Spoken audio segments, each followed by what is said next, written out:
안녕하세요. 낭독산책의 탐합니다. 오늘 소개해드릴 책은 다산초당에서 출간한 유쾌함의 기술입니다. 책의 저자는 앤서니 T. 디베네댓이고요. 뇌과학이 말하는 즐거워야 할 줄 아는 지능의 비밀을 부제로 달고 있습니다. 책의 초판 1수에는 2020년 6월 15일에 발간이 됐습니다. 저자 앤서니 티베네댓은 강연하는 의사이자 또 행동과학과 뇌과학의 열혈 지지자입니다. 뉴욕타임스와 워싱턴포스트, NBC 투데이쇼 등 다양한 매체를 통해서 대중과 소통하고 있습니다. 듀크 대학교 생명공학과를 졸업하고 미시간 대학교 레컴 대학원 보건의료 석사과정을 마친 뒤에 버지니아 대학교 의과대학에서 박사학위를 땄습니다.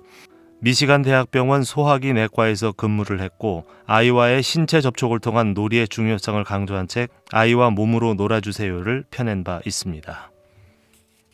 프롤로그를 소개해드리겠습니다. 당신이 이 책을 집어든 이유는 대부분의 어른들이 그렇듯이 어른이 된 후에 뭔가 잃어버렸다는 느낌 때문일 것이다. 달리 말하면 성인기의 장점이 과도한 스트레스로 인해 퇴색하고 있음을 느꼈을 것이다. 스트레스가 장점보다 커지기 시작하면 이 시기는 당신을 압도한다. 스스로 성인기를 즐기지 못하고 있다는 회의감을 느끼고 버티기에 급급하다는 느낌에 사로잡힌다. 일반적으로 성인기에는 어린 시절보다 더 많은 스트레스를 받는다. 더 높은 수준의 진지함을 요구받는 것 역시 당연하다. 그러나 스트레스와 진지함이 어른들의 삶, 특히 나의 삶을 완전히 장악하고 있다는 느낌은 뭔가 중대한 전환점이 필요하다는 생각으로 이어졌다. 성인기의 치열함 때문에 즐거움을 위한 시간이 줄어든 걸까? 그때 문득 놀이와 재미를 감소시키는 것은 스트레스가 아니라 인간 기질의 유희적인 부분이라는 생각이 들었다. 성인기의 치열함이 증가할수록 우리 내면의 유희성은 약화된다. 내 삶은 소진되고 있었다. 무감각한 상태로 살아가고 있었으며 내면의 유쾌함은 점차 시들고 있었다. 내가 이 책을 쓰게 된 것도 그런 이유에서였다. 당신이 이 책을 선택한 이유 역시 비슷할 것이다. 성인기의 진지함을 유지하면서도 좀 더 가볍게 살아가는 방법을 터득한다면 성인기의 장점을 극대화할 수 있지 않을까? 놀이는 행동이고 유희성은 행동 양식이다. 놀이는 뒷마당에서 편자 던지기를 하는 행동인 반면에 유희성은 당신이 그 놀이를 할 때 즐거운 표정을 짓거나 큰 소리로 웃는 성향을 의미한다. 어른들 삶에서 부족한 것은 놀이가 아니라 유쾌함의 시동을 거는 행동 양식이다. 유쾌함의 시동을 걸기 위해서는 유쾌함에 대한 지식뿐 아니라 유쾌함에 대한 관심과 이해가 필요하다. 그것이 이 책의 제목을 유쾌함의 기술로 정한 이유이기도 하다. 유쾌지능은 다중지능 이론으로 유명한 미국의 심리학자 하워드 가드너가 설명한 자기이해지능과 대인관계지능의 확장된 개념으로 유쾌함이 성인의 내적 외적 삶에 미치는 영향에 대한 지식을 가리킨다. 나는 성인의 유쾌함에 대해 다른 이들이 연구한 내용을 살펴보기 위해 학술 자료를 샅샅이 뒤졌다. 모험심, 창의력, 활동성, 상상력, 외향성, 사교성, 즉흥성을 비롯한 거의 40가지에 이르는 특징들이 성인의 유쾌함과 연관이 있는 것으로 드러났다. 각각의 특징을 살피면서 내가 내린 첫 번째 결론은 성격의 유쾌함을 회복하기 위해서는 그런 특징들을 개별적으로 다룰 필요가 있다는 것이었다. 다른 심리적인 특성이 그렇듯이 유쾌함을 이해하기 위해서는 이를 구성하는 요소들을 이해하는 것이 먼저다. 내가 내린 두 번째 결론은 40가지 특징을 하나씩 살펴보고 각각의 특징이 개인의 삶에 미치는 영향을 조사하기란 내 능력으로는 불가능하다는 것이었다. 그래서 결국 이 특징들 가운데서 가장 중요한 5가지 특징만 살펴보기로 했다. 그 결과 상상력, 사교성, 유머, 즉흥성, 경이감이라는 5가지 특징을 추렸다. 인간은 일상생활에서 이런 특징을 활용할 수 있는 능력을 이미 갖고 있으나 대부분 의식적으로 그 특징을 사용하지 않는다. 그러한 요소들이 전반적인 행복과 건강에 미치는 영향도 고려하지 않는다. 궁극적으로 내가 바라는 것은 독자들이 유쾌함의 5가지 특징을 성인기의 삶에서 부딪히는 과제인 건강, 대인관계, 역경, 직업적인 성공 등에 활용해 실질적인 유익을 얻는 것이다. 그리고 좀 더 욕심을 낸다면 이 책을 읽은 후에 독자들의 삶이 더욱 행복해지는 것이다. 차례를 읽어드리겠습니다. 1장 상상력. 상황을 재구성하고 공감하는 능력을 끌어내라. 어른이 될수록 더 필요한 상상력 강화 훈련, 인생에서 벌어지는 일들을 더 가볍게 받아들이는 법, 삶을 재구성하는 능력, 최악의 적과도 공감대를 형성하라. 상상력과 공감 능력의 상관관계, 폭풍 속에 있는 엄마를 구해낸 그림, 상상력 연습.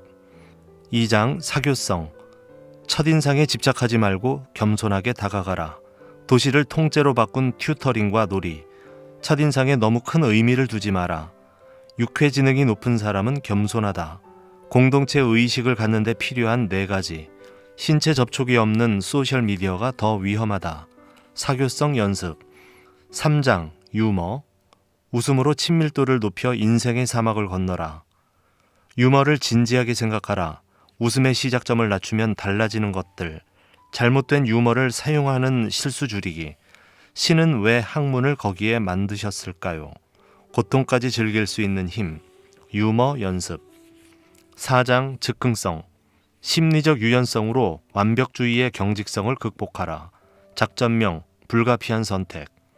완벽주의자의 가식적인 삶 뒤에 따라오는 것들. 제1차 세계대전과 크리스마스 배의 항해, 숙고가 닿을 수 없는 직관의 영역, 인생이 접시에 예쁘게 담긴 먹음직스러운 체리가 아닐지라도. 즉흥성 연습. 5장 경이감, 내 삶의 놀이공원을 발견하라. 상냥한 표정, 미소, 까르륵 웃던 모습. 인간에게 가장 큰 영감을 주는 감정, 우리를 멈추게 하고 현재에 머무르게 하는 힘. 매 순간 아이처럼 경이감을 느낄 수 있을까? 우리의 경험을 어떻게 보고 어떻게 처리할 것인가? 경이감 연습. 당신이 상상력에 의해 상황을 재구성할 때마다 뇌의 왼쪽에 있는 전전두엽 피질이 활성화된다. 이곳은 심리적인 스케치북의 역할을 하는 영역이다. 이 스케치북이 펼쳐지면 어떤 상황에 대한 정보가 즉각적으로 뇌에 전달되지 않는다. 그리고 뇌의 다른 영역, 특히 감정을 통제하는 영역의 활동이 약화된다. 이것은 스트레스를 유발하는 상황에 맞닥뜨렸을 때 힘든 감정에 빠지지 않고 잘 이겨내도록 돕는다. 알렉스 오즈번은 1953년에 출간한 저서 성공하려거든 당신 안에 있는 창조성을 깨워라에서 브레인스토밍의 개념을 처음으로 소개했다. 이 개념에는 긍정적인 상상에 의한 재구성이 포함되어 있다. 그는 고도의 브레인스토밍에서 필수적인 2가지 원칙은 판단의 유예와 질보다 양이라고 말한다. 이 원칙은 상상에 의한 재구성에도 적용된다. 스트레스 상황을 재구성할 때 중요한 점은 상상력이 정신적인 스케치북에 그리는 프레임을 비판하지 않는 것이다. 비판과 판단이 작용하면 상황에 대한 두려움은 오히려 강화된다. 또한 우리가 만들 수 있는 프레임의 숫자를 제한해 과거의 연결 방식에 의존하게 한다. 재구성 분야의 사회학자인 아네트 프레는 재구성의 기술을 일상생활에 적용하는 프레임스톰 모델을 개발했다. 그는 과거의 프레임으로 인해 특정 상황에서 부정적인 감정이 연결될 때마다 기존의 신경 연결을 방해하고 새로운 프레임을 구축하는 프레임스톰을 시작해야 한다고 주장한다. 프레임스토밍에 있어서도 가장 중요한 점은 상상력이 만들어내는 프레임이 아무리 생소하더라도 그냥 계속하는 것이다. 프레는 이를 다음과 같이 설명했다. 프레임스토밍을 시작할 때 우리는 완만하고 여유로운 태도로 항상 발화 상태에 있는 신경 연결을 정지시키고 풍부한 지략을 이끌어낼 수 있는 건설적인 대안으로 주의를 옮긴다. 다시 말해서 프레임스토밍은 단지 틀을 벗어나서 새로운 사고를 하는 것이 아니라 완전히 새로운 틀을 만들어내는 것을 의미한다. 현실의 틀과 다른 틀을 짜고 거기서 또 다른 틀을 짜는 식으로 계속 새로운 틀을 구축한다. 아인슈텔룽 효과는 문제를 해결할 수 있는 보다 효과적인 방법이 있는데도 문제를 해결하려는 경향, 사고가 기계화된 상태를 가리킨다. 즉 새로운 문제를 해결할 때 과거의 경험이 미치는 부정적인 효과나 영향을 말한다. 어떤 문제를 해결할 때 과거의 경험에 지나치게 의존하면 함께 발화하는 성질을 지닌 뇌의 연결작용이 계속해서 발화한다. 그 결과 우리는 그 안에 갇혀 꼼짝하지 못한다. 그러나 상상력을 발휘해서 문제를 재구성하면 연결작용을 중지시키고 세상을 보는 새로운 방식에 마음을 열 수 있다. 이것은 우리가 다른 방식으로 반응하게 유도함으로써 스트레스를 극복하고 성장할 수 있게 하는 것과 비슷하다. 공감은 건강한 인간관계를 시작하고 이어나가고 심화시키고 유지하는 데 있어서 가장 강력한 도구다. 상상력과 공감은 연관이 없어 보이지만 상상력은 공감을 싹 틔울 수 있는 씨앗과도 같다. 상상력을 이용해서 상대방의 입장에 서면 상황을 더 잘 이해할 수 있고 결과적으로 그와 더욱 깊은 관계를 맺을 수 있기 때문이다. 이것은 내가 유쾌지능이 높은 사람들을 인터뷰하고 관찰한 결과 반복적으로 발견한 특징이다. 상상력의 유희적인 특징은 타인과 공감하는 마음 상태를 갖게 한다. 어떤 사람과 교류할 때 끊임없이 이 사람은 지금 어떻게 느끼고 있을까? 정신적으로나 감정적으로 어떤 상황일까? 라고 생각해보면 어떨까 싶다. 상상력의 유희적인 특징은 실제로 상황의 재구성과 공감대 형성에 중요한 역할을 한다.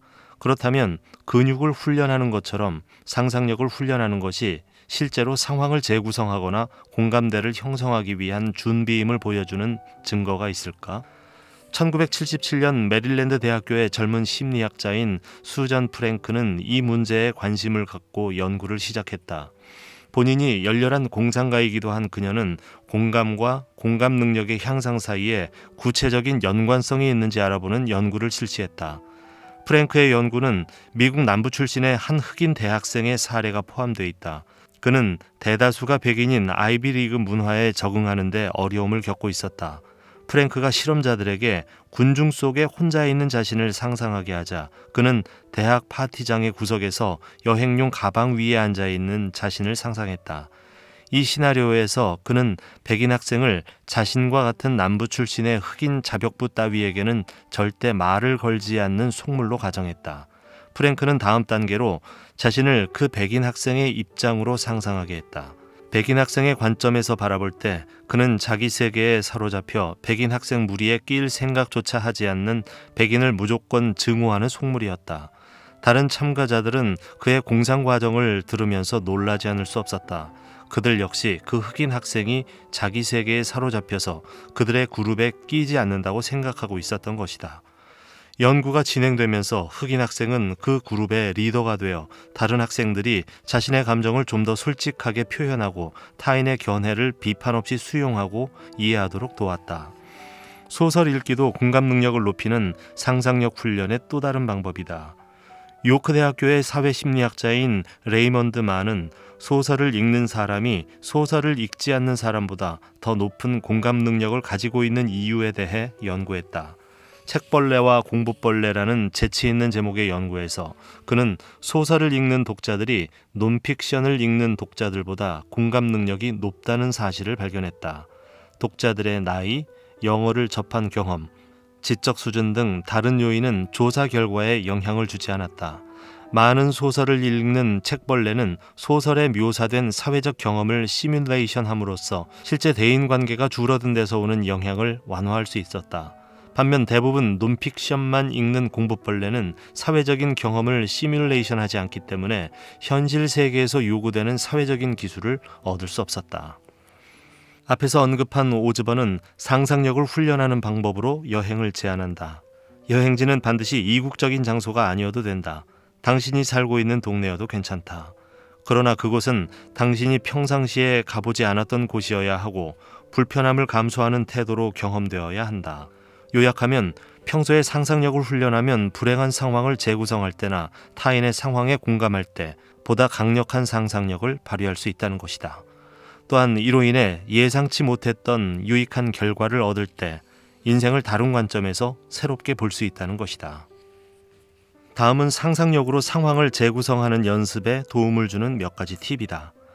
첫 번째, 판단을 배제하고 생각에 집중하라. 잠시 시간을 내서 생각이 흘러가는 것을 하늘의 구름처럼 여기고 그저 지켜보라. 그런 다음에 그 생각에 연결된 감정을 분리시켜라. 그 감정을 말로 표현하는 것도 좋은 방법이다. 자신의 감정을 표현하는 말을 들으면 감정으로부터 생각을 분리하는 데 도움이 된다. 두 번째, 스트레스 요인을 점검하라. 때로는 감정과 생각을 분리한 후에도 생각들이 결승점을 향해 달려가는 한 무리의 말들처럼 느껴질 것이다. 그런 현상은 보통 너무 많은 스트레스를 성급하게 처리하려고 할 때 발생한다. 당신이 인지한 스트레스는 타당한가? 근본적인 오해가 있지는 않은가? 어떤 것이 실제로 위협당하고 있는가? 그 상황에서 바뀔 수 있는 것인가? 이런 질문들은 질주하는 생각의 말들을 출발점으로 돌아가게 할 것이다. 세 번째로, 자신의 모험을 선택하라. 어떤 상황에 부딪히거나 어떤 경험을 하게 될 때 재구성을 시도하고 싶다면 먼저 시나리오가 악화된 두 가지 버전을 상상하고 둘 중에서 더 나쁜 상황을 선택해서 구체적으로 적어보라. 그런 다음에 시나리오가 더 좋은 방향으로 전개되는 두 가지 버전을 상상하고 둘 중에서 더 좋은 상황을 선택해서 구체적으로 쓴다. 유머를 이야기에 넣도록 한다. 다 쓴 뒤에는 각 버전에서 전화위복과 호사다마의 경우를 찾는다. 이 훈련은 어떤 일이든 좋은 점과 나쁜 점이 있다는 것을 깨닫게 하며 특히 지속적으로 감정 상태를 점검하는 데 효과적이다. 적과 공감하라. 당신과 갈등을 겪고 있는 사람의 입장이 돼서 그의 상황을 상상하는 것은 내키지 않는 일일 것이다. 그러나 적과 공감하는 것이야말로 직면한 문제를 해결하는 열쇠가 될 수 있다. 첫 번째 단계는 당신이 실제로 상대방이 된 것처럼 상상하는 것이다. 그 사람이 처한 구체적인 상황을 그려보라. 그 사람이 느끼는 감정은 어디에서 비롯되었는가? 가능한 한 그 사람의 자세, 태도, 음색, 몸짓, 표정 등을 자세하게 그려라. 그 사람의 눈을 통해 본 당신의 모습은 어떤가? 다음 단계는 당신이 빠지기 쉬운 세 가지 함정이 무엇인지 인식하는 것이다. 첫 번째 함정은 상대방도 평화를 원한다는 사실을 간과한다는 점이다. 그리고 두 번째는 상대방이 당신의 공격을 두려워한다는 사실을 간과한다는 것이다. 그리고 세 번째는 당신의 분노에 타당한 이유가 있다는 사실을 간과하는 경향이 있다는 것이다. 공상은 공감 능력을 더해줄 뿐만 아니라 기억력, 학습 능력, 창의력을 향상시킨다. 먼저 공상이 종종 부정적으로 흘러갈 수 있다는 사실을 인정하고 최대한 긍정적인 방향이 될 수 있도록 다음과 같이 연습한다. 공상을 재구성하라. 생각이 방황할 수 있도록 허용하라. 공상과 관련된 모든 죄의식을 떨쳐라. 공상이 유익한 시도임을 인정하라. 타이밍이 가장 중요하다. 공상을 훈련할 때 몇 분이라도 모든 책임에서 벗어날 수 있는 시간을 선택하라. 이른 아침이나 잠들기 직전이 가장 여유롭고 집중할 수 있는 시간이다. 먼저 집중하라. 근력 운동을 할 때도 근육을 수축한 후에 이완하는 것이 효과적인 것처럼 공상하기 직전에도 특정한 것에 생각을 모으는 것이 도움이 된다. 5차례 호흡을 하며 그 호흡에 집중하라. 호흡하는 몸의 각도 또는 들이쉬고 내쉬고라는 단어에 집중해도 좋다. 주제를 선택하라. 공상의 주제가 중요하다. 어떤 주제는 생산적이지 않을 수도 있다. 존재하거나 현실이 될 수 있는 관계에 대한 공상이 더 좋은 결과를 가져올 수 있다. 당신이 항상 원했던 모험이나 탐험을 공상해보라. 얼핏 생각하면 유희적 사교성은 단지 사람들과 친밀하고 편안하게 지내는 것만으로 생각할 수 있다. 그러나 더 정확하게 표현하면 유희적인 사교성은 상호 이익이 되는 방향으로 관계를 맺는 경향을 의미한다. 무엇보다 중요한 점은 육회지능이 높은 사람들은 어떻게 유희적인 사교성을 발휘하는가, 우리가 성공적으로 사교 활동을 하려면 그들로부터 무엇을 배워야 하는가 라는 질문에 답하는 것이다. 나는 이 주제에 관한 연구와 인터뷰를 진행하는 과정에서 일관된 경향을 두 가지 발견했다. 먼저 육회지능이 높은 사람들은 자신이 만나는 사람들에 대해 선입견을 갖지 않는다. 강렬한 첫인상을 중요하게 생각하지 않는 것이다. 두 번째, 육회지능이 높은 사람들은 대체로 겸손하고 힘을 뺀 태도로 대인관계를 형성하는데 이는 강한 평등의식으로 표현된다.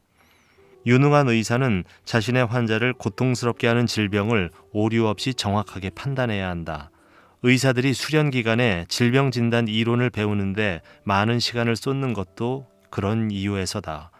의사는 감별 진단을 하기 위해 환자의 임상적인 상태를 설명할 수 있는 사소한 것부터 중대한 것까지 가능한 한 모든 진단 목록을 작성한다. 감별 진단의 목적은 의사가 심리적인 함정에 빠지는 것을 방지하고 올바른 진단을 내리게 하는 데 있다. 초기 정보에 지나치게 큰 중요성을 부여할 때 심리적으로 그것에 의존하게 되는 경향을 앵커링 효과라고 한다. 앵커링 효과의 영향을 받으면 그 정보가 사고의 확고한 출발점, 즉 닻이 된다. 더 많은 정보를 수집하면서 자신의 닻이 정확하다는 것을 확인하거나 아니면 그 기준에서 벗어나 자신의 생각을 조정한다. 트버스키와 카너먼은 여기서 문제가 발생한다고 말한다. 일단 우리의 뇌가 앵커링 효과에 영향을 받기 시작하면 생각을 조정하기 어렵다는 것이다. 데니얼 카너먼은 그에 져서 생각에 관한 생각에서 우리의 뇌가 생각할 때 사용하는 두 가지 시스템과 이 시스템 안에서 작용하는 앵커링 효과를 설명하고 있다.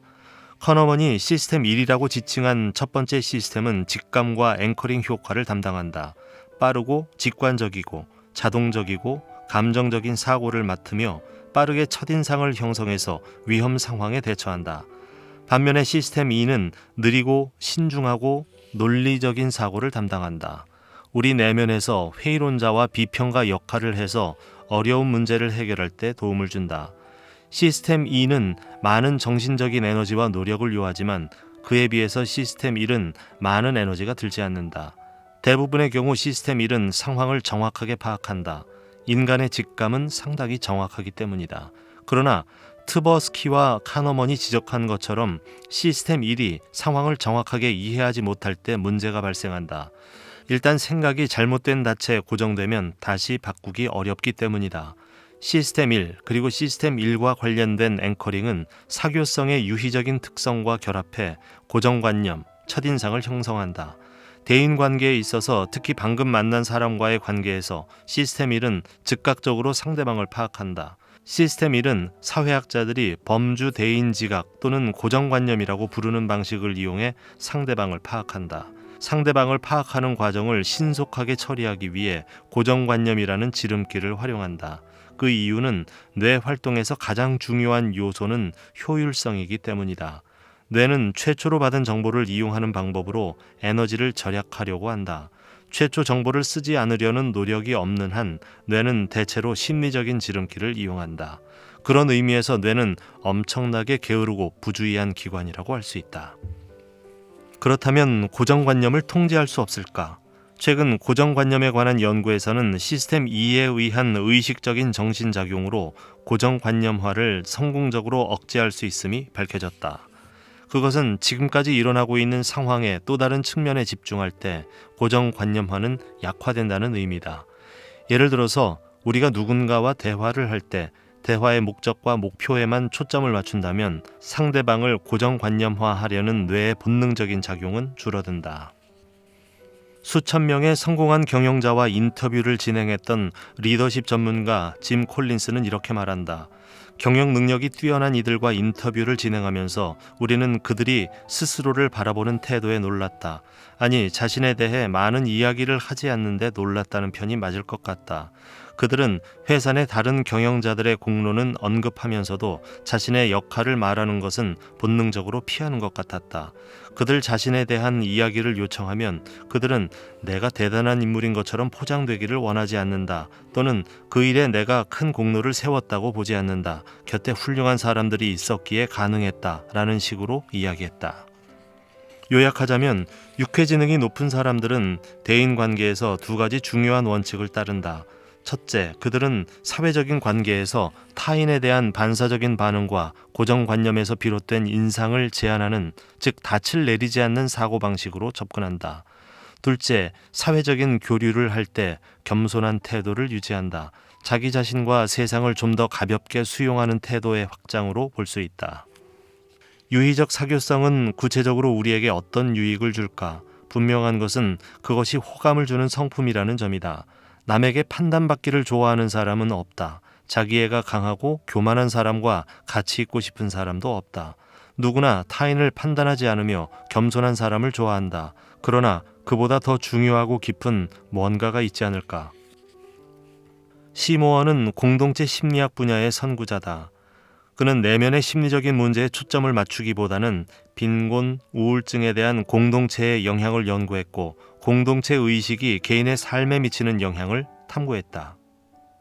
그는 공동체 의식을 재난이 닥쳤을 때뿐 아니라 일상에서도 쉽게 접근할 수 있고 자신을 지지해주고 신뢰할 수 있는 조직에 속해 있다는 느낌으로 정의했다.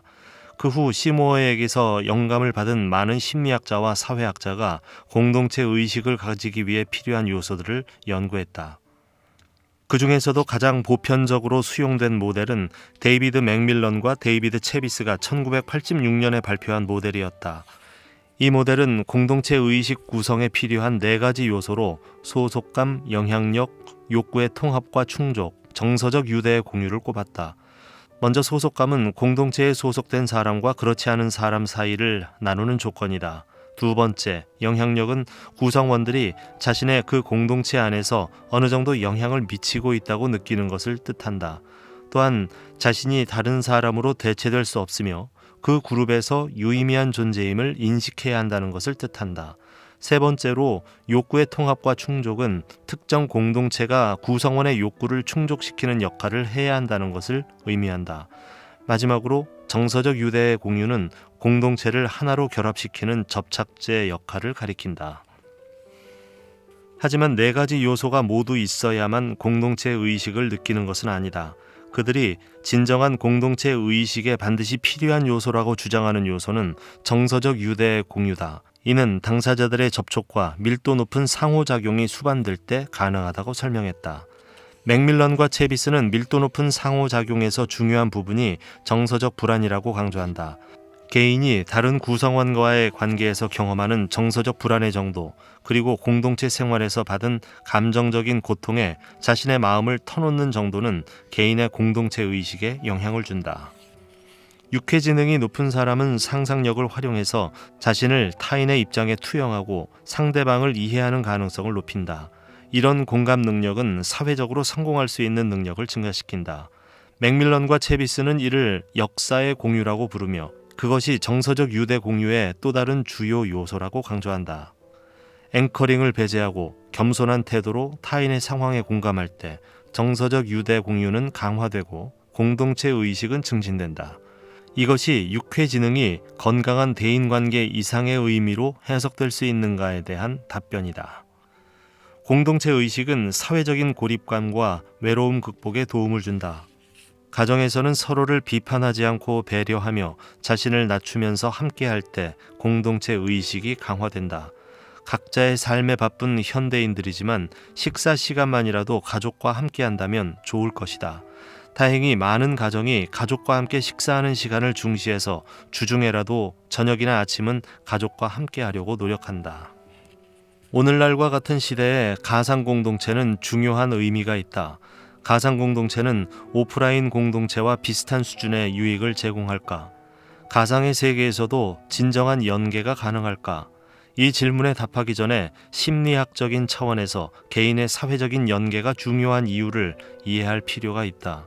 좋은 관계를 맺고 있는 타인과 신체적으로 가까운 거리에 있을 때나 애정어린 스킨십을 할 때 우리의 뇌하수체에서는 옥시토신이라는 신경 호르몬이 분비된다. 하지만 신체 접촉이 없는 가상세계에서는 옥시토신 효과를 얻을 수 없다. 그렇다면 중요한 것은 가상세계에서 밀도 높은 연계가 형성될 수 있는지 여부다. 가상세계로 현실 도피를 하거나 그곳에서 감정적 지지를 얻기 위해 습관적으로 페이스북이나 트위터를 한다면 그 대답은 아마도 아니다일 것이다. 불행하게도 소셜미디어의 중독은 인지상태의 불균형을 초래한다. 페이스북 사용자에 관한 연구를 보면 페이스북 사용 시간이 증가할수록 청소년들의 전반적인 정신 건강이 악화되고 잠재적인 외로움이 증가했다. 더 큰 문제는 외로움을 느끼거나 사회적 지지가 부족하다고 느낄 때 페이스북에 더 의존하게 된다는 데 있다. 사람들은 외로움을 느낄 때 온라인에서 타인과의 연결을 더 추구하고 이는 장기적으로 역효과를 일으킨다는 결론이 도출된다. 가상 공동체와의 관계에서 가장 중요한 것은 스크린과 기기를 대하는 우리의 태도다. 외로워서 가상 세계에 의존한다면 상황이 더 악화될 수 있다. 그때는 누군가와 얼굴을 마주하거나 전화로 대화하려는 의식적인 노력을 해야 한다.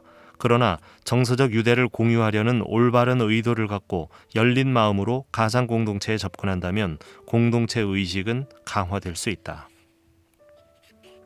대인관계에서 상대방에 대한 고정관념에 의지하고 그릇된 인상에 집착하고 섣부른 판단과 결론을 내릴 때 앵커링 효과가 일어난다.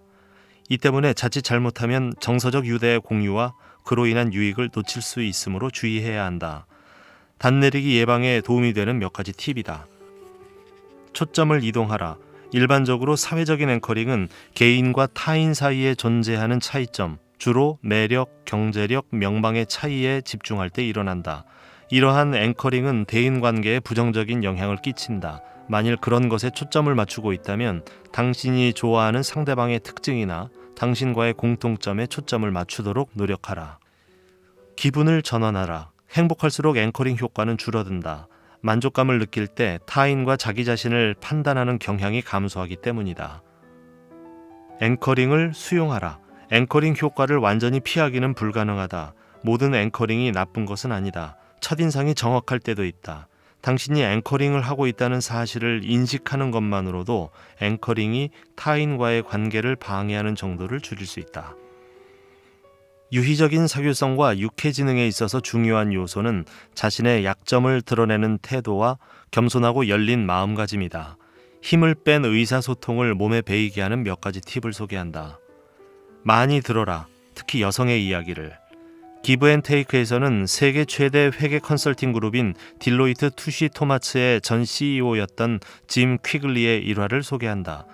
짐은 회의 때 20% 이상 말하지 않겠다는 목표를 세우고 힘을 뺀 의사소통을 실천했다.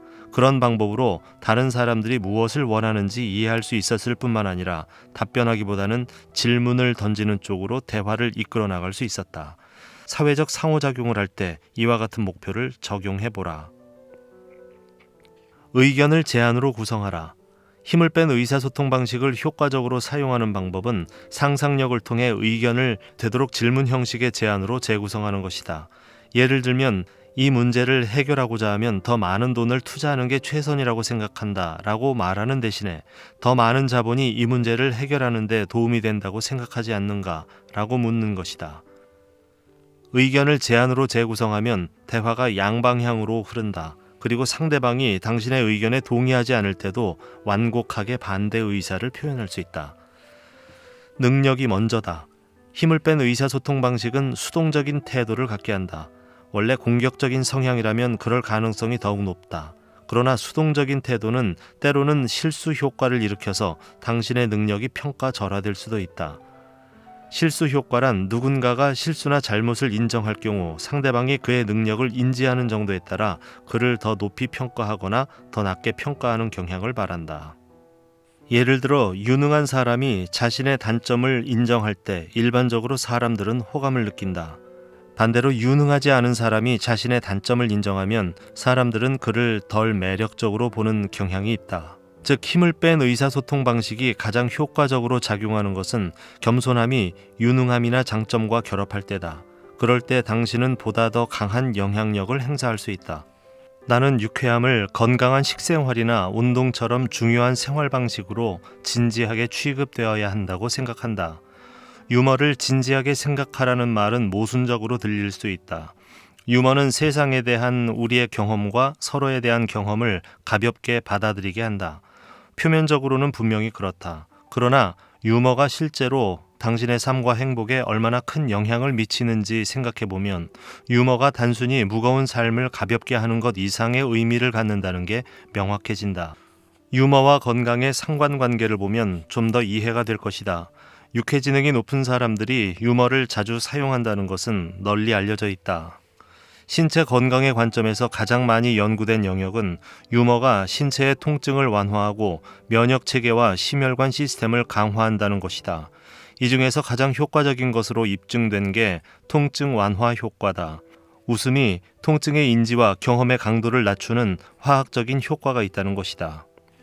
7년 동안 6만 명 이상의 노르웨이인을 대상으로 교육, 운동, 흡연, 사회적 관계, 체질량 지수, 최고 혈압, 신장 기능, 당뇨병 등 수명에 영향을 미치는 요소를 측정했다. 그 결과 유머 감각은 65세까지 생존할 가능성을 높였다. 우리가 재미있는 동영상을 공유하거나 다른 수단으로 웃음을 공유할 때 유머는 나와 타인을 연결하는 통로가 된다. 유머는 다른 사람들에게 함께 탐험하고 놀이를 하고 관계를 형성하는 게 안전하다고 말해준다. 이것이 육회지능이 높은 사람들이 자신의 삶에서 유머를 사용하는 방법이다. 의학적인 관점에서 환자들이 유머를 통해 건강에서 직접 유익을 얻는다는 증거는 발견하지 못했지만 유머가 타인과 연결될 수 있는 문을 열어준다는 것은 확신할 수 있었다. 유머에는 중요한 원칙이 하나 있다. 타인을 기분 나쁘게 하지 않는 것이다. 진정한 유머는 즐겁고 행복하고 타인과 연결된 느낌을 갖게 한다. 육회지능이 높다는 것은 건강한 유머를 현명하게 사용하는 것을 의미했다. 다른 사람들보다 더 재미있는 성격이어서가 아니라 타인과의 관계에서 잘못된 유머를 사용하는 실수를 자주 저지르지 않는다는 것을 뜻한다. 그렇다면 육회지능이 높은 사람들은 어떤 방법으로 유머의 실수를 줄일까? 비결은 안전장치에 있다. 육회지능이 높은 사람들은 건강하지 않은 유머를 방지하는 다양한 안전장치를 사용하고 있다. 육회지능이 높은 사람들은 상상력에 의한 공감을 통해 상대방이 자신을 공격한다고 느낄 수도 있는 부분을 재빠르게 파악한다. 그리고 그 지점은 건드리지 않는다. 이 부분을 읽으면서 공감이 많이 됐는데요. 주변에 보면 말 재주가 많아서 재미있게 이야기를 끌어가기도 하는 친구들이 있는데 간혹 이렇게 말 실수를 하는 경우가 종종 있는데요. 가장 대표적인 게 방금 책에서 지적한 것처럼 상대방을 깎아내리면서 웃음을 자아내게 하려는 그런 시도들입니다. 일단 그런 분위기가 되면 웃음 뒤에 뭔가 이렇게 싸한 느낌이 들고 분위기가 일시에 좀 가라앉는 듯한 그런 느낌이 들어서 상당히 조심해야 되겠다는 생각을 제 스스로도 하곤 합니다. 이 저자가 지적한 것처럼 상대방과의 관계성에 있어서 상대방이 내가 이 모임에서 이 대화에서 존중받고 있구나 하는 느낌이 들도록 대화를 하는 게 가장 중요하지 않을까 하는 생각을 다시 한번 해봅니다. 웃음은 그들이 사용하는 또 다른 안전장치다. 이것은 아무 때고 웃고 부적절한 상황에서 너무 많이 웃는다는 게 아니다. 유머러스한 상황을 다른 사람들보다 더 잘 받아들이는 성향을 뜻한다. 그들의 웃음은 분위기를 가볍고 유쾌하게 만들며 건강한 유머를 재생산한다. 육회지능이 높은 사람들이 유머의 실수를 방지하기 위해 사용하는 또 다른 안전장치는 의도적으로 유머를 접하는 것이다. 그들은 미디어 활용과 공연 관람, 사람들과의 만남, 기타 여러 방법으로 즐거운 경험을 하는 시간을 마련하고 그 시간을 귀중하게 여겼다. 그런 방법을 통해 스스로 건강한 유머와 건강하지 않은 유머에 대한 이해를 지속적으로 높였다. 이 얘기를 들으니까 좀 생각이 나는 이야기가 있어서 한 말씀 드리는데요. 예전에 우연한 기회로 뽀빠이 이상용 씨를 만날 기회가 있었어요. 그분이 나중에 자신의 이야기를 하면서 많이 알려진 얘기긴 합니다만 그분은 젊은 시절에 자기 성장을 위해서 노력을 상당히 많이 했던 것으로 기억합니다. 몸도 굉장히 약했는데 건강하게 하기 위해서 하다 보니까 이렇게 바디빌딩하고 그 이후로 뽀빠이라는 별명을 가질 정도로 몸이 아주 근육질의 몸매를 갖게 되었고요. 그다음에 이제 매일매일 그 수첩에다가 이런 유머나 이런 재밌는 소재의 이야기들을 다 기록하고 적어 놓는다고 그래요. 그분은 농담으로 그 수첩을 이렇게 저한테 보여주면서 이게 자기 밥줄이다 이렇게 얘기를 하시더라고요. 참 공감이 가는 부분이었고 그분의 성실성을 다시 한번 느낄 수 있어서 많이 배웠는데요. 정말 그 수첩 안에는 재미있는 작은 에피소드들이 빼곡하게 이렇게 적혀 있었습니다. 청중들을 쥐락펴락하면서 재밌게 이끌어가는 그 입담이 바로 그 바파토리라고 하는 그 작은 수첩에서 나오는 힘이었습니다. 이처럼 우리는 유머가 중요하다고 말한다. 그렇지만 실제로 유머에 시간을 투자하고 있을까? 유머의 역할을 이해하고 유머를 더 많이 사용하기 위해 유머를 배우고 있을까? 육회지능이 높은 사람들은 건강한 유머를 구사하고 자신의 약점을 드러내는 태도로 사교성을 높이며 잘 웃고 유머를 활용한다. 이 모든 것이 유머를 통해 타인과 연결되기 위함이다.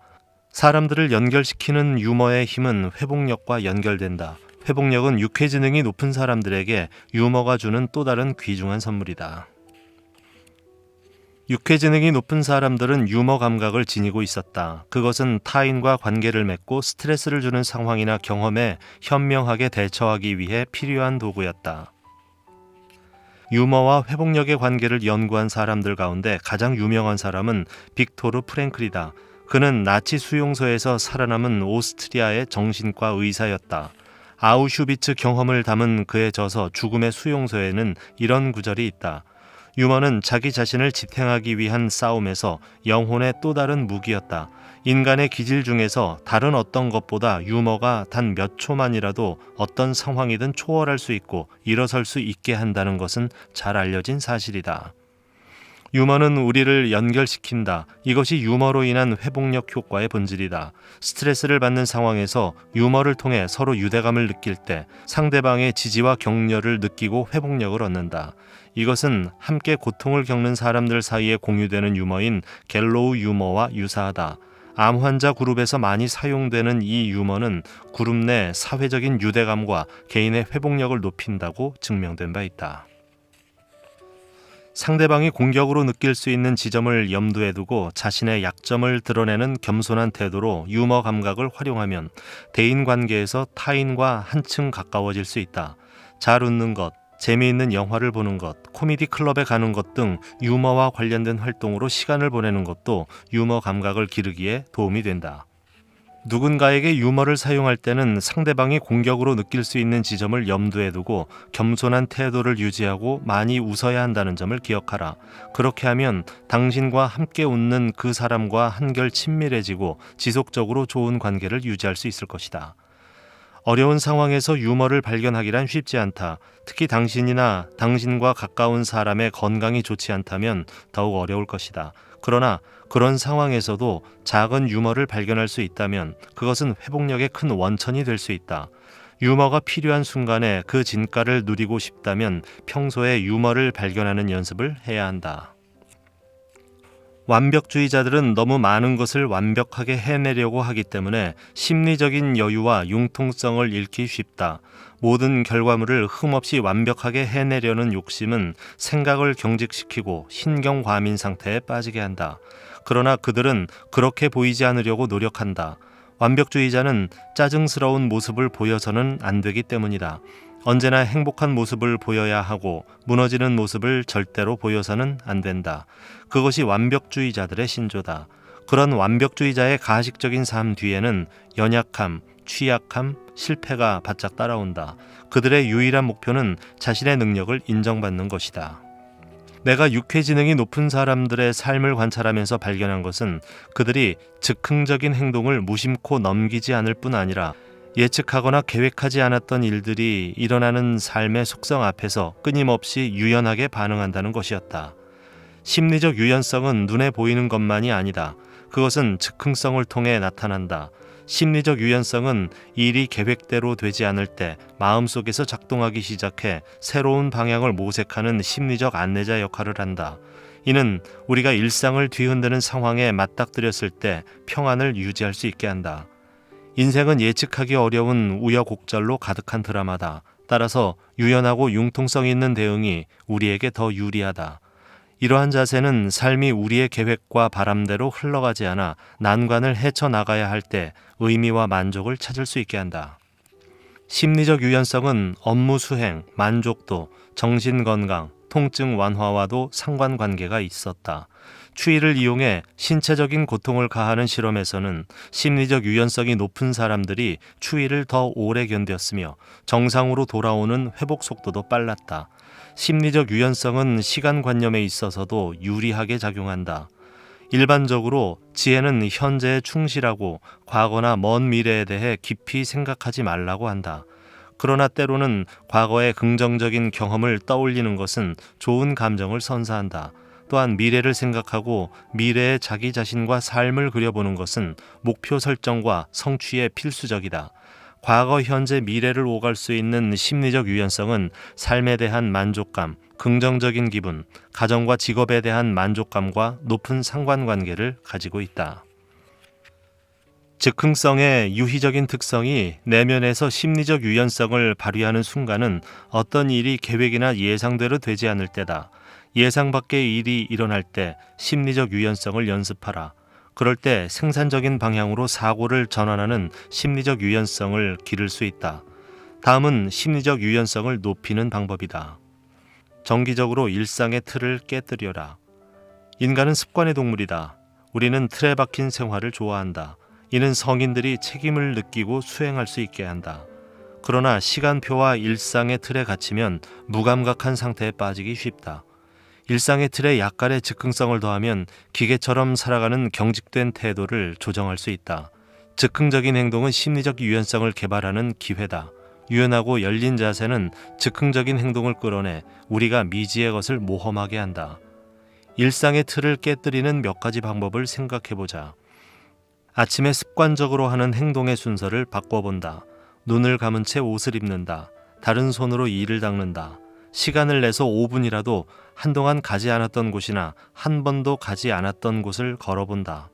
새로운 음식이나 최근에 먹지 않았던 음식을 먹어본다. 퇴근할 때 다른 길로 가본다. 식사할 때 늘 앉던 자리가 아닌 다른 자리에 앉는다. 토요일에 즉흥적으로 계획하지 않고 차를 몰고 떠난다. 감정 상태를 가볍게 유지하라. 힘든 일이나 예상하지 못했던 일이 일어날 때 우리는 무거운 감정과 기분에 파묻히기 쉽다. 이것은 시스템 1이 활성화된 결과다. 내면의 감정을 느끼고 경험하는 것은 중요하지만 그 감정에 압도되는 것은 위험하다. 감정의 홍수에 휩쓸리지 않는 비결은 감정을 가볍게 유지하는 것이다. 그런 태도는 시스템 1을 비활성화하고 시스템 2를 활성화한다. 그렇다면 어떻게 감정을 가볍게 유지할 수 있을까? 쉬운 일은 아니지만 그 감정을 소리내 표현하거나 글로 쓰는 것도 방법이다. 또 다른 방법은 감정에 압도되는 순간에 당신만의 재미있는 암호를 만들어 사용하는 것이다. 여기서 한 가지 기억할 점은 평소에 이 연습을 자주 해야 한다는 것이다. 생리학적인 관점에서 경이감의 유희적인 특징을 어떻게 설명할 수 있을까? 감각 자극이 기존의 변연계와 연관 회로에 새로운 자극을 줄 때 우리는 경이로움을 느낀다. 더 쉽게 설명하면 누군가가 또는 무엇인가가 의미 있게 다가와 우리를 멈추게 할 때 우리는 시간이 정지한 것 같은 따뜻하고 긍정적인 감정을 경험한다. 그것이 바로 경이감이다. 경이감의 가장 큰 힘은 우리를 현재에 머무르게 한다. 경이감은 우리를 멈추게 하고 어떤 행동도 하지 않고 그 순간에 있게 한다. 그런 점에서 경이감은 행동을 유도하는 다른 감정과 다르다. 이러한 일시정지 순간은 체내의 염증을 줄이고 심혈관 질환과 암을 예방하는 데 도움을 준다. 경이감은 또한 스스로를 재정비하고 숙고하게 한다. 더 많은 영감을 주고 다른 사람을 더 신뢰하고 지지할 수 있게 한다. 미국 환경운동의 지도자이자 시에라 클럽의 창립자로 국립공원 체계를 설계한 존 뮤어는 자연을 통해 경이감을 경험했다. 그러나 그의 일기와 편지를 보면 그가 단지 자연과의 교감만으로 경이감을 느끼지 않았음을 알 수 있다. 그가 강조한 것은 의식적으로 경이감에 대해 열린 태도를 유지하는 것이었다. 다른 말로 표현하면 경이감의 낮은 시작점을 갖는 것이다. 뮤어는 경이감의 유희적인 특징이 무엇을 보고 경험하는 데 있는 것이 아니라 세상을 어떻게 보고 경험하는가에 있다고 말한다. 크건 작건 모든 일에서 심지어 평범하고 지루하게 보이는 것들 속에서도 경이감을 느낄 수 있다. 숨이 막힐 것처럼 아름다운 자연 경관이나 걸작을 볼 때 경이감을 경험하는 것은 자연스러운 일이다. 그러나 진정한 경이감은 장엄하거나 광대한 것이 없는 평범함 속에서 느끼는 것이다. 경이감은 우리를 위해 많은 위대한 일을 할 수 있지만 성인의 삶 속에서 경이감을 느끼는 순간은 드물다. 가장 큰 이유는 경이감의 시작점이 너무 높기 때문이다. 반면에 어린아이들이 지속적으로 경이감을 느낄 수 있는 이유는 매번 새로운 것을 접하고 경이감의 시작점이 낮기 때문이다. 경이감을 연구하는 이들은 성인의 경우 새로운 것을 경험할 기회가 많이 주어지지 않기 때문에 삶의 속도를 늦추고 새로운 경험에 열린 마음을 가져야 한다고 말한다. 삶의 속도를 늦추면 경이감을 느낄 수 있는 기회가 늘어난다. 삶을 너무 빠른 속도로 살아갈 때는 어떤 것도 우리의 눈길을 끌거나 흥미를 주지 않는다. 그러나 새로운 경험에 대해 마음이 열려 있다면 그 경험을 통해 경이감을 느낄 가능성이 높아진다. 1960년대 초 레이첼 카슨이 출간한 책 침묵의 봄은 환경운동에 앞장서는 목소리를 내며 전 국민의 관심을 받았다. 이 책에서 그녀는 DDT의 광범위한 사용이 야생동물, 농작물, 반려동물, 인간에게 끼치는 엄청난 피해를 지적했다. 대중들은 살충제 사용에 격렬히 항의했고 정부는 DDT 사용을 금지시켰다. 레이첼은 이 책을 통해 독자들이 생명에 대한 깊은 경외심을 가지기를 원했다. 레이첼이 어린 시절 숲에서 사색하며 보낸 시간, 해양 생물학자로 일하며 보낸 시간, 자연의 생명체를 보호하는 정부 기관에서 일한 시간은 생명에 대한 그녀의 경외심을 더욱 깊어지게 했다. 레이첼은 조카가 죽었다는 소식을 들었을 때 조카의 어린 아들 로저를 데려다 기르기로 마음먹었다. 아이를 기르기에는 늦은 40대 후반의 나이임에도 불구하고 레이첼은 아이의 생명에 대한 경외심으로 가득했다. 뮤어가 그랬던 것처럼 레이첼은 자연과의 교감으로부터 놀라운 경이감을 개발했다. 그녀는 부모들에게 자녀들이 어릴 때부터 자연과 접하게 할 것을 권유한다. 레이첼은 우먼스 홈 컴패니언이라는 잡지에 자신과 로저의 자연 탐험을 주제로 한 여러분의 자녀가 경이감을 느끼게 하라는 글을 실었다. 뮤어가 그랬던 것처럼 레이첼은 자연과의 교감으로부터 놀라운 경이감을 개발했다.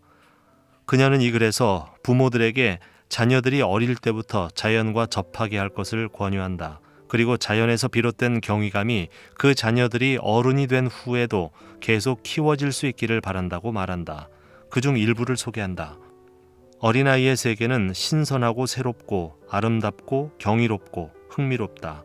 성년에 가까워질수록 아름다운 것과 경이로운 것을 볼 수 있는 맑은 눈이 흐려지고 심지어 사라진다는 것은 안타까운 일이다. 만일 내가 모든 어린이에게 세례를 주는 착한 요정을 움직일 수 있다면 나는 그 요정에게 세상의 모든 어린이에게 경이감을 선물해달라고 부탁하고 싶다. 그들이 후에 마주하게 될 지루함과 환멸, 인위적인 것에 대한 무분별한 집착으로부터 그들을 지켜달라고, 사는 내내 파괴되지 않을 한결같은 해독제로서의 경이감을 달라고 말하고 싶다. 레이첼과 로저의 이야기를 자세히 들여다보면 레이첼이 자연을 통해 경이감을 느끼는 방법이 뚜렷하게 드러난다. 하나는 레이첼과 로저가 함께 느낀 경이감이고 다른 하나는 레이첼만이 느끼는 경이감이다. 레이첼은 로저가 바닷가에서 밀려드는 파도를 지켜보거나 단란개를 찾고 비에 젖은 이끼의 촉감을 느끼고 은하수를 이루는 별들의 강을 바라보는 모습 속에서 로저 안에 있는 경이감을 목격했고 로저가 느끼는 경이감을 통해 스스로 경이로움을 경험했다. 이것은 매우 중요한 포인트다. 어린아이가 경이감을 느끼는 모습 속에서 우리는 아이의 얼굴에 나타난 순수한 감정을 볼 수 있고 아이에게 경이감의 시작점이 얼마나 낮은지 알게 된다. 그럴 때 우리는 삶의 작은 순간을 음미하는 것, 그리고 경이감의 낮은 시작점을 유지하는 게 얼마나 중요한지 깨닫게 된다. 대부분의 경우 어린 시절에는 경이감의 시작점이 매우 낮지만 어른이 되면 매우 높은 수준으로 올라간다. 굉장한 것들만 우리를 경이로운 감정에 빠지게 할 수 있다. 우리는 더 이상 경이감을 느끼지 못하고 경이감이 주는 모든 멋진 감정을 즐길 수 없고 지치고 낙심하게 된다. 그런 의미에서 경이감의 회복은 매우 중요하다. 부상을 당했을 때 적절한 치료를 하려면 의식적이고 의도적이고 열정적인 재활훈련이 필요하듯이 경이감의 높은 시작점을 낮추기 위해서는 재활 프로그램이 필요하다. 찰나의 순간을 발견하라. 자연, 예술, 음악, 영성을 비롯해서 어떤 영역이든 장엄하고 멋진 것을 경험하기 위해 시간을 내고 그것을 추구하는 것은 분명히 가치 있는 일이다. 거대하고 장엄한 것 가운데 어딘가에 숨겨진 경이로운 찰나의 순간을 발견하라. 그것은 당신 곁에 서 있거나 앉아있는 사람의 내면에서 경험되는 경이감에 주목하는 것일 수도 있다. 또는 당신이 관찰하고 있는 누군가의 뜻밖의 친절한 태도나 두 사람 사이에 일어나는 긍정적인 상호작용에서 발견될 수도 있다. 어떤 모습이든 굉장한 것 안에서 경이로운 찰나의 순간을 발견하려면 일상생활 속에서 경이감을 찾아내고 경이감의 시작점을 도달 가능한 낮은 수준으로 유지해야 한다. 찰나의 순간 당신을 기억하라. 주기적으로 당신의 어린 시절에 대한 긍정적인 기억을 회상하는 시간을 가져라. 어린 시절 친구와 좋아하는 놀이를 할 때 느꼈던 즐거움, 가족들과 즐거운 일을 할 때 느꼈던 따뜻하고 행복한 느낌, 그런 기억들은 당신을 어린 시절과 연결되게 하고 경이감의 시작점을 낮추는 것이 어떤 의미인지 일깨워 줄 것이다. 문제는 좋은 기억보다 나쁜 기억이 더 잘 떠오른다는 데 있다. 그러니 긍정적인 기억을 반복해서 되살려야 한다고 자책하지 마라. 그것은 여전히 효력을 발휘할 수 있는 정상적인 반응이다. 주변의 짧은 순간들을 관찰하라. 당신이 만나는 어린아이들을 유심히 관찰해 그들의 경이감을 발견하라. 금속 탐지기가 해변의 모래 속에 묻혀있는 보물을 발견하는 것처럼 당신은 어린아이들이 느끼는 경이감을 발견해야 한다. 오늘은 앤서니 티베넷의 유쾌함의 기술을 소개해드렸는데요. 책의 총 분량이 336페이지여서 좀 두툼합니다.